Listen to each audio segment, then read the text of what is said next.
Okay. Tough act to follow. That's exactly right. That's exactly right. Well, as many of you know, and you're probably tired of hearing me say this, I grew up in Western Pennsylvania. And woohoo, that's right, yes.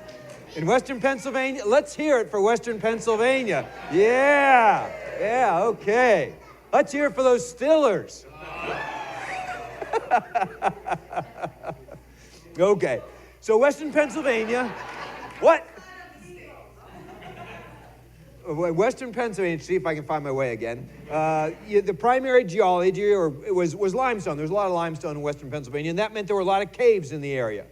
And those caves were not commercially developed caves. They were just holes in the ground, and you would go in them and see if they led to something better or if they didn't. And we had heard, a friend of mine and I had heard of a cave in a certain area, and we decided to see if we could find it. So we went out one day, we're looking around, we found what looked like a groundhog hole. We stuck our head in the hole, didn't know if that was a cave or not, but it looked like it was going to open up. So we said, well, let's go in. So I went in first, and he followed right behind me. And at first it was, very tight, but it started to open up a little bit and looked promising. You could stand up. It was still a little tight. Of course, we were wearing a mining hats. You had to wear those in there. And we probably weren't, I'm sure we weren't that far in, maybe a half mile in. And it started to close down again. So now you couldn't walk anymore. You had to get down on first your knees and then kind of actually on your belly. And I could hear water in front of us a little bit. And so I'm thinking that maybe if we can get there, this cave is going to open up and there's going to be a lot more to explore. But just about this time, Mark's flashlight starts to malfunction. And I can just hear a little tinge in his voice, Rob, my light went out. And I can hear this little bit of something at the back there that I know is not going to be good. And so we go a little bit further, gets a little bit tighter, and I'm thinking, we're probably going to have to turn around. This isn't going to open up. And his light goes off. And I hear him, bang it a couple times, and then he's, Rob, my light's off. And I could tell that he was, starting to panic. And so I said, Mark, it's going to be okay. And I reach back with my flashlight, hand him my flashlight. And you can see where this is going, right? So he is so full of adrenaline that the second he gets that flashlight, I don't know how he turned around so quick, but he turned around like that and he was out of the cave, which left me completely in the dark. And some of you have been in situations like this, and you know what happens. When the panic hits, it's physical. It just feels like somebody whomps you in the chest. I mean, you feel it just comes on like a wave. And when it hits, the respirations start to increase, the pulse quickens, and in the midst of this happening, I can feel myself starting to hyperventilate. Deep underneath it all is this quiet little voice that's saying, "Don't you do that? If you do that, it's going to be really bad. If you give in to this, if you panic, it's only going to make this situation a lot worse." And so I started, tuning into that little voice, started slowing down my breathing, and then just not trying to do anything, just kind of sitting there for a moment. And I mean, it is so dark at that point that you could put your hand, right here, and you can't see a blessed thing. But the good news is, because this has been a relatively tight cave, there weren't any side passages. I knew when I slowed down to think about it, the way back out was going to be easy. So I managed to maneuver myself around, back up a little bit, get to a little bit wider spot where I could turn around, put my hand on the right side of the cave, put my head down, because, if you hit anything, I wanted my helmet to take that, and then just slowly started working my way out of the cave. And when I got maybe 100 yards from the opening or whatever, started to see some light. And when I stepped outside, and the interesting thing was my friend never came back in. I mean, you might have thought that when he got out there and realized that he had the one and only flashlight, that I was alone back there in the dark, that he would come back in and help me out. But I think he was just so rattled that it never even crossed his mind. He was just so happy to be back out in the light that he just wasn't going back in there. But when I got out there, when I went out of that cave and felt the warmth of the sun hit me once again, when I saw light open up and all of a sudden there's color once again, I was just overwhelmed. And even as I talk about it now, I can feel myself get a little bit choked up because light was actually a visceral experience I felt light in my gut. And I just, the goodness of that light, I felt it right here. And I talk about that because when Jesus talks about light in today's gospel, when Ashley sings about light in that wonderful song, and lets God's light shine, I think he's talking about a visceral feeling, exactly what we were feeling when we were all singing together, when we were participating in that song. He's not talking about doctrinal correctness. Sometimes we think about what the church has thought. When the church has thought, what does it mean to let your light shine? Sometimes we think that means doctrine, being doctrinally correct, getting propositional truth out there and getting that right. But that's not at all what's being talked about here. In the world in which Jesus lived, they didn't take light for granted. See, you and I, we take light for granted because light's always at our beck and call. We flip a switch and light's there. There's lights on every street. It's hard to find dark places. Even if a storm comes through, we still have generators, we still have flashlights, we still have batteries, we still have candles. So we don't ever have to be afraid of the dark. But in the old world, light was not at their beck and call. You know, at best they had a lantern, but a lantern only had a limited sphere of light. It's a little bit like the movie Pitch Black. Any of you see Pitch Black? Such an awesome movie with Vin Diesel. It's a creature feature, so you got to love creature features. But they land on this, or you got to love Vin Diesel, one or the other. And they land on this planet, and it gets cast into this long night, and there's these really nasty creatures on this light, and in this dark, or in the night. And so this guy who's separated from the rest of the group, he has this dying light. So the field of light is getting smaller and smaller around him. He happens to have a little pint of alcohol and a cigarette lighter. And so he takes this one moment where he takes a drink and he blows out the alcoholic vapors and lights it. So it expands the field of light. And all around him, all you see are these creatures. Yeah, it's a great scene. It's awesome. You got to see it. You got to see it. But in the ancient world, that's kind of how they regarded the night. That's kind of how they regarded the night, is that, and because literally it might be so that there were robbers out there waiting to kill them or steal them or hurt them or break into their homes. There might be mountain lions. There were mountain lions in those regions waiting to jump them or tear away the thatch of their roof or do whatever it is. And to the degree that they believed in evil spirits and creatures of the night, you know, that these things are more active at night, and who know what they could do. And light was not at their beck and call. So night was a terrifying thing, and that's why so much of Scripture celebrates God as our light and our salvation. Because light for them was not just something that they experienced cognitively. It was something they experienced viscerally. It wasn't something they took for granted. And so when Jesus says you're going to be the light of the world, again, he's not talking about propositional truth. He's talking about doing the kind of things that when people look at those things, that on a very visceral level, they say, oh, that was good. You know, it's something that everybody looks at and on a visceral level says, oh, that was good. Not just something that a few people benefit, not just something that a few people think that is right, but the kind of thing that, like light, when anybody in the ancient world looked at light, nobody thought it was bad. Everybody said, oh, that's good. Everybody felt that goodness in their gut. And so Jesus is saying, you know, sort of back up your behavior to those most fundamental human acts that when everybody looks at them, they say, oh, that's good. And so good that they experience that goodness in their gut. It's a visceral experience of goodness. Maybe I can tell a story that captures a little bit of that. This comes from a book by the name of Ben Horowitz. Ben Horowitz was the guy who started Netscape, I believe. Some of you don't know what Netscape is. You got to be of a certain age to know that because it's already come and gone. But it was a huge, at the start, it was one of the ways that we tried to navigate the internet, and it made some very young people just tons and tons of money. And one of the guys was this guy by the name of Ben Horowitz, and he writes this book called The Hard Thing About the Hard Things. And because this is a time, not in St. Matthew's life, but in the larger church's life, that the church faces all kinds of things that are very, very difficult, I thought I'd read this book. Maybe it'll have some insight for me. And it's been a fantastic book. I've loved it. But at the very start, he tells this story that I didn't expect at all. And the story the goodness of this story hit me like a freight train. And in fact, it hit me so hard that I immediately found Linda and said, I got to read this to you, which I don't always do all the time. But this was, you know. And so in this story, he's growing up in Berkeley, California. He's this young guy, again, Ben Horowitz. He's growing up in Berkeley, California, a very progressive community. And he's got a friend, and he doesn't know it at this time, but his friend suffers from mental illness. His friend is a schizophrenic. And so he can be given to very hostile behavior.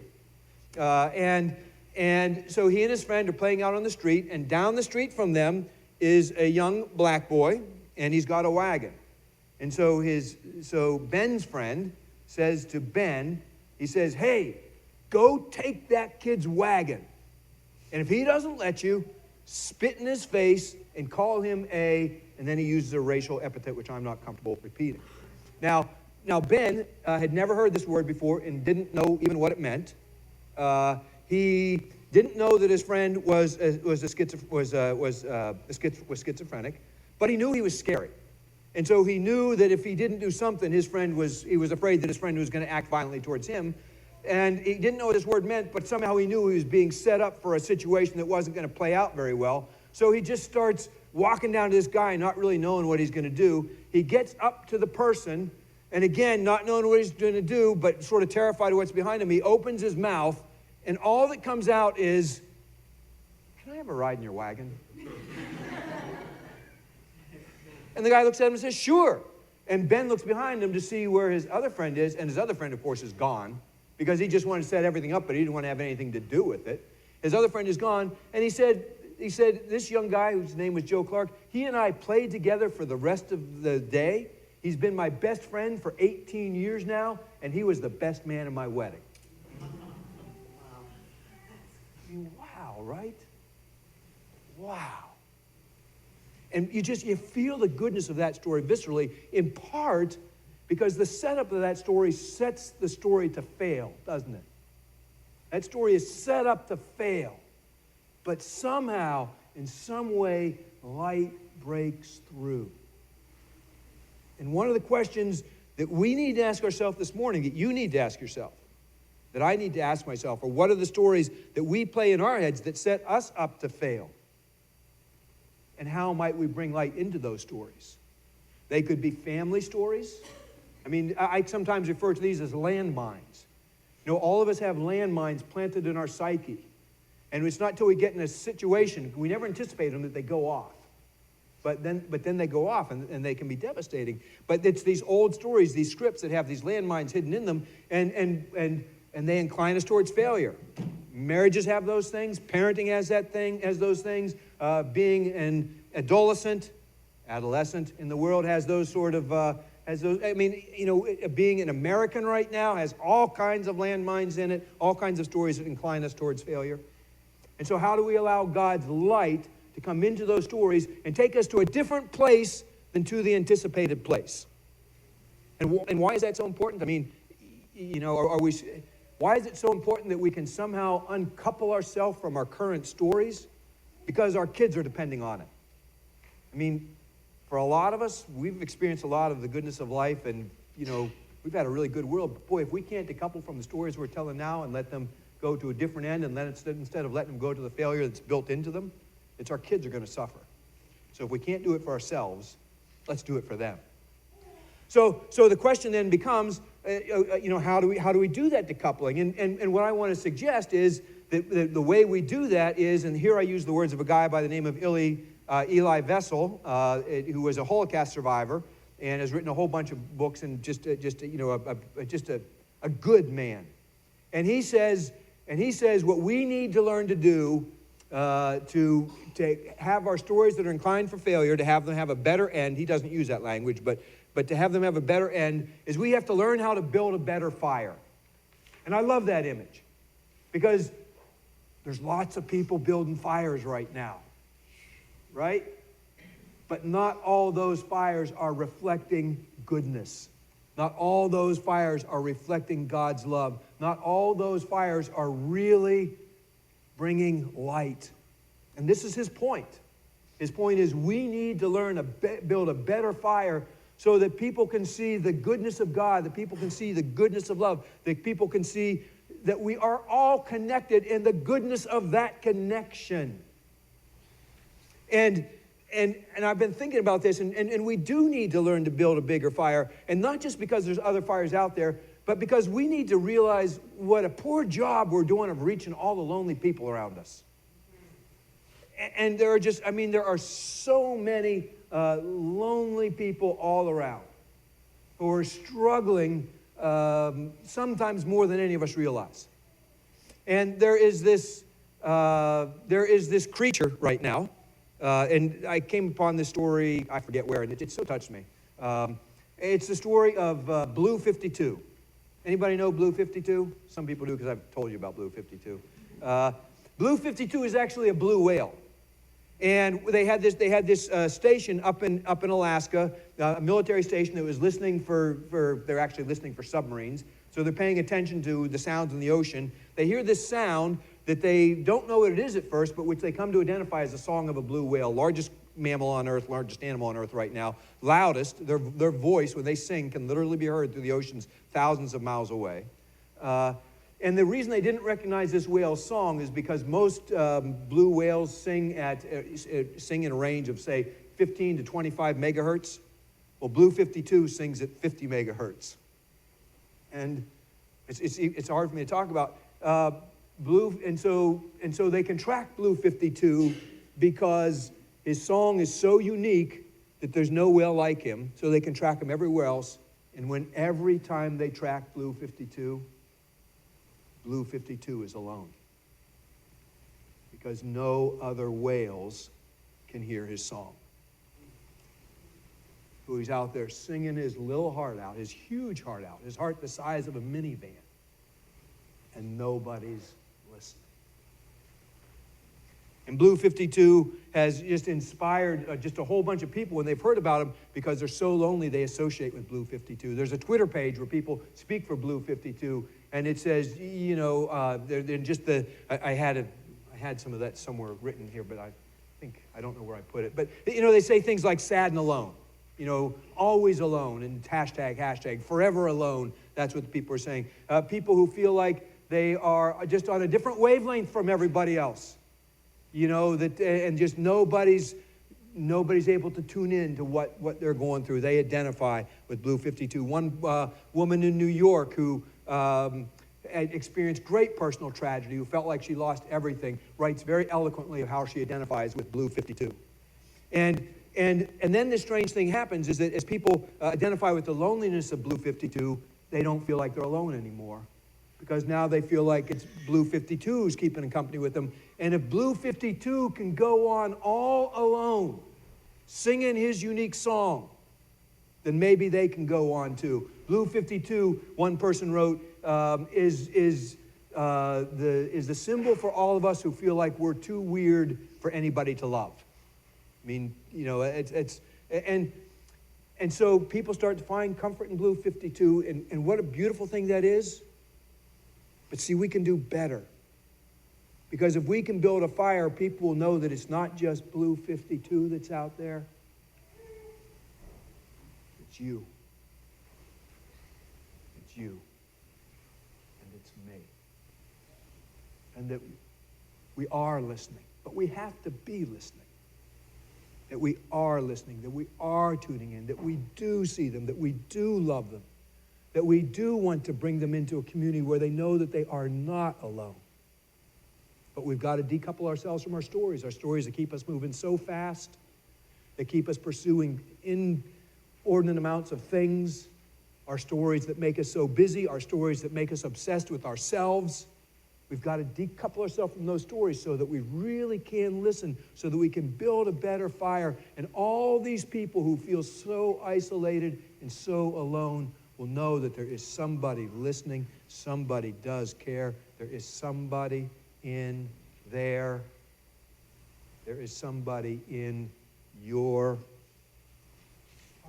corner. Arms. Somebody in your corner.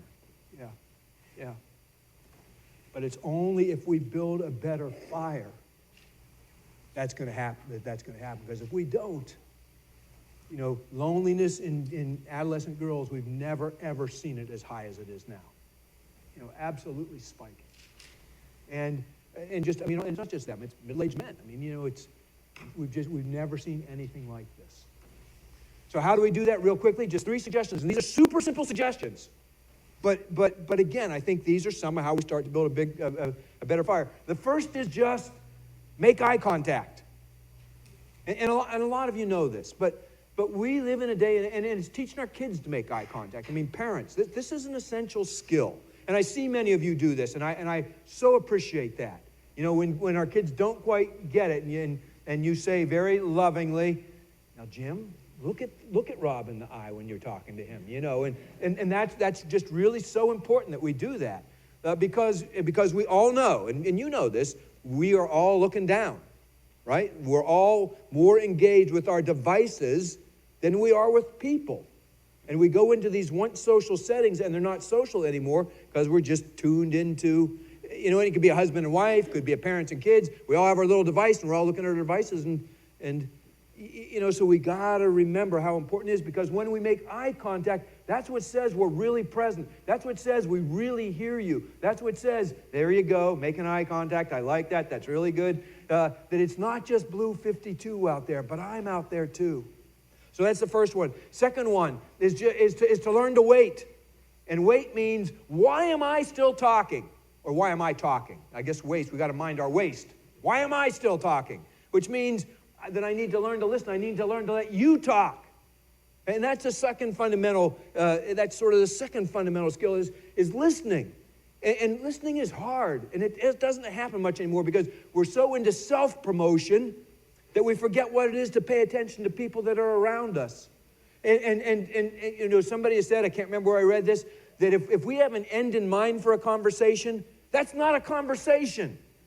You know, if we know where a conversation wants to go, I'll just pick on Jim again because you're there and because I like you and I pick on the people. I'm trying to get better at that. I mean, it's one of the things I'm trying to get better on. So, but anyhow, you know, if I secretly think that Jim is wrong and the whole reason I'm talking to Jim is I want to correct Jim, that's not a conversation. That's a monologue.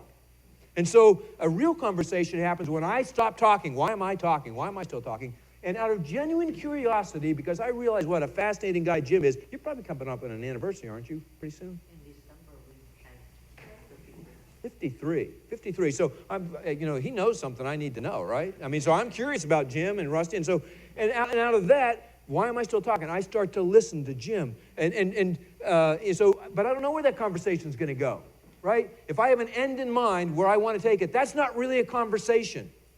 But if there's a possibility that as I talk to Jim, I discover something about myself and what I thought was true isn't true, or so, that's a real conversation. That's a real conversation, and only that's a real conversation. So that's the second skill. But that takes time. That takes slowing down. I mean, you know, so, you know, learning to wait. And then the third thing is, and I know this is a little bit tricky because this is an Episcopal church, and Episcopalians tend to be staid. That has typically been STAID. You know, we have been referred to for a long time as the frozen chosen. And the reason we referred to that way is because very often it is fit. We've been an upscale church, and upscale people are often very, not St. Matthew's, but the larger church. So this might be a little bit hard for us. But the third thing is just we need sometimes to do something a little crazy. All right? Sometimes when we're just really crazy in love with people, and I'm not even talking about a spouse, even though I hope you're really crazy in love with your spouse, like I am with mine. But I might be talking about your kids, you know, kids, or somebody else's kids. You might be really crazy about somebody else's kids too, in a healthy way. I mean, let's be clear, that's not a creepy thing I'm talking about. It might be, yeah, forget that. I didn't say that. I mean, it's, you know, it might be a friend. It might be, again, in the healthiest of ways, you know, somebody that, I mean, it might be anybody in any sphere of life. But when we really care about somebody else, you know, sometimes we need to go a little crazy to let people know how deeply we care about them. And so, for instance, what if I as a parent, you know, decided and that in the course of a day, maybe I pick Valentine's Day to do this, I am going to send 25 love messages to my kid. And I'm going to do it 25 different ways in 25 different places and make that really surprising. Now, how's my kid going to respond to that? They're probably going to think, man, Dad has gone a little off the deep end. You know, my dad's a little creepy. I have to make allowances for my dad, you know. But what happens when that kid hits a tough spot? You know, it's a tough spot. They think, I remember that day when my dad sent me 25 notes and maybe nobody else cares about me, but I know my dad does. So maybe in the moment it just seems like a little out there. I mean, like Dad's gone a little nuts. But I guarantee you a kid's going to remember that. And in fact, as I was thinking about this, I remembered that when I was in high school, there was a young woman who filled my locker with love notes. And I opened my locker, and all these love notes just poured out.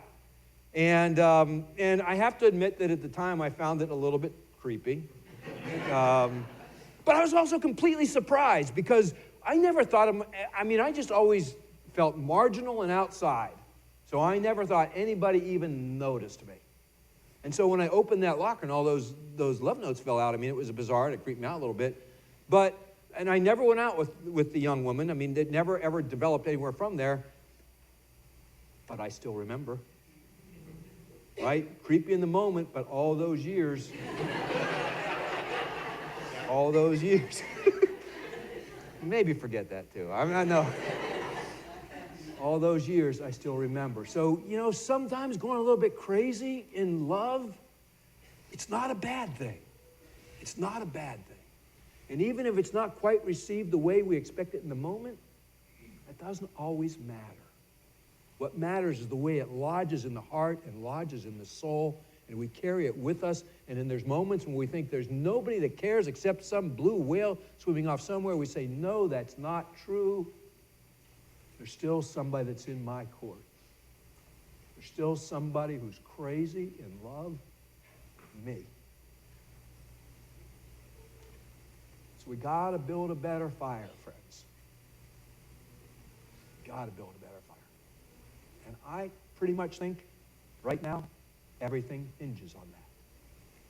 And when we at St. Matthew's look at 2020, I just want to say flat out, that's what we're all about.